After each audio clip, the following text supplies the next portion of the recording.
I think art was always the main thing on my mind as a career. In a way, I don't think it ever occurred to me to do anything else. So I always thought I'd be an artist, and so I did become one.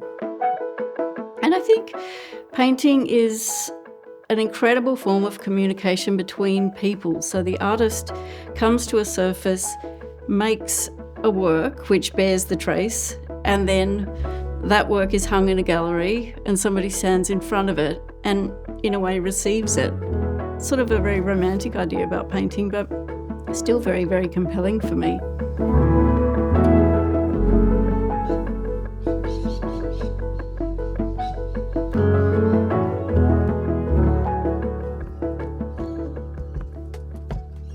I start my day by making sure I don't do anything else. It's important that I wake up, make a cup of tea or coffee, walk straight down to the studio and get started.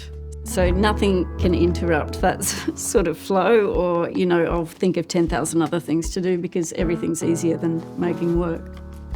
My current studio space is at the bottom of my house. The most important thing about my studio is that it's private. I like for nobody to disturb me. Often the paintings might take 2 or 3 months to make, so there's a way that I can step just straight back into that stream from one day to the next.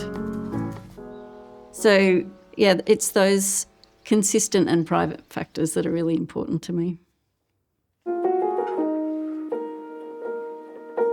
All of the work is based on people and human experiences. It's not that interesting to paint about generalities. Emotional resonance, I think, comes from specific experience. So somebody dies, a relationship breaks down, somebody's born. They are very specific experiences, and I think that's where the interesting stuff of life is for me. And then I start to think, what would this human experience be like if it were a painting? There's something about the language of photography and the photographic aesthetic that I like. In my early studies at Sydney College of the Art, I fell in love with 1970s American West Coast photorealist painters. There was something about that translation between the photographic and the painting that never needs doing, but the fact that somebody has done it and turned it into slightly something else always was fascinating to me.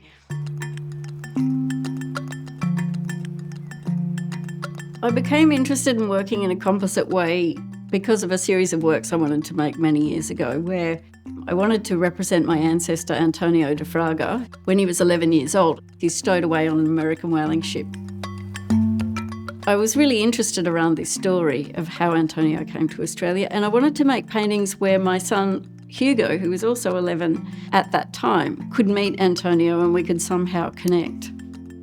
So I wanted for the paintings to be able to hold those two people together, even if that weren't possible in real life. Increasingly, I started to feel like those composite images represented more of a psychological reality, that there's a way where images are not concrete in our minds and certain associations are made that we couldn't necessarily plan. And that was true in the portrait of Justine for the Archibald, where I set out to do one thing and then suddenly her daughter Honor was in the painting and the whole meaning of the work almost delivered itself in another way. Initially I make a sketch, so I get a general sense of the composition. I'll then go ahead and do it's a photo shoot. Sometimes it's very casual photos using my iPhone. I gather those and make a digital maquette. I transfer that to a canvas.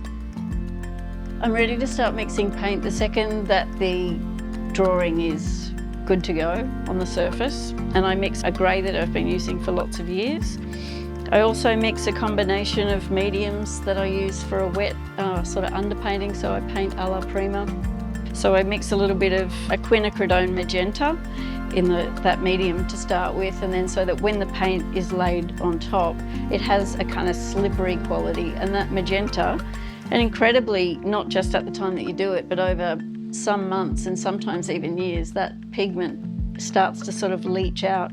So I find that the role of that magenta for me is that it gives almost like a quite literal lifeblood to that grayscale and stops it being too kind of static. And that moment actually of starting the painting is really very special. Because it's always going to get harder after that. But that moment of making the first marks is really nice. I started working in a kind of grayscale palette many years ago because of a photographic aesthetic that I was attracted to. But it returned again in later works, and what I noticed was when I started to layer those images, there was a way that the eye can move in and out of a grayscale painting in a way it just can't with colour. Colour's much more hierarchical. And more recently, I've used that grayscale to create a deep sense of drama. So the grey is dropped into an almost black in the background. And that for me feels like an infinite space of possibility upon which these various images are laid.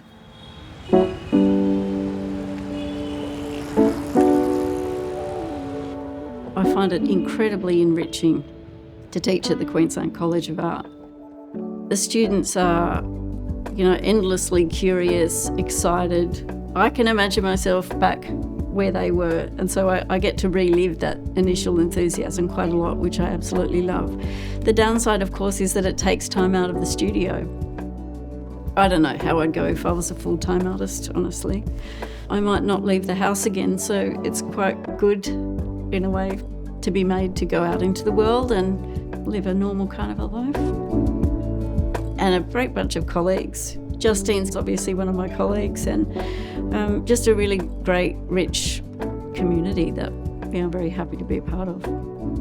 And in a unanimous decision, Julie Fragar's painting of Justene Williams. Flagship mother, Multiverse.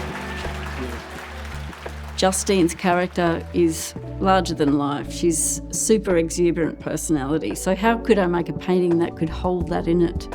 I think the original vision for the portrait of Justine was that she was a master of a multiverse and that there would be lots of her work, so as though she were there pulling them up out of the earth.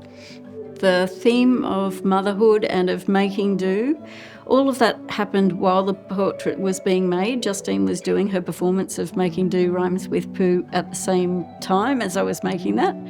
And so that theme combined with Honor being a part of it, and that all ended up being folded in.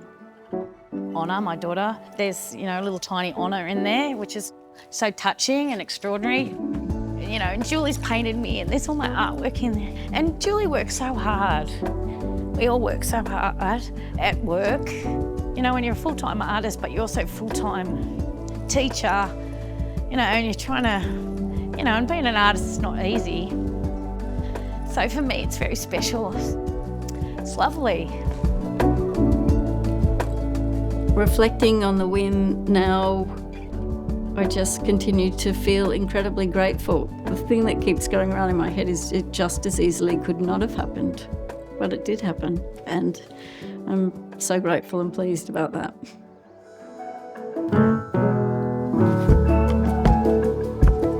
There is something about the drama in that painting of Justine that I think picking up on and taking forward into the next series of works.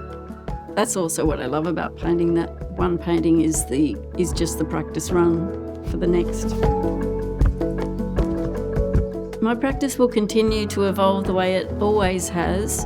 I'm not trying to discover anything exactly, except to say that by making a painting of a thing, you quite literally get to have a look at it and to ponder it. And the process of painting something, you are literally sitting with it, looking at it, meditating on it for hours and hours on end, and I find that I love doing that.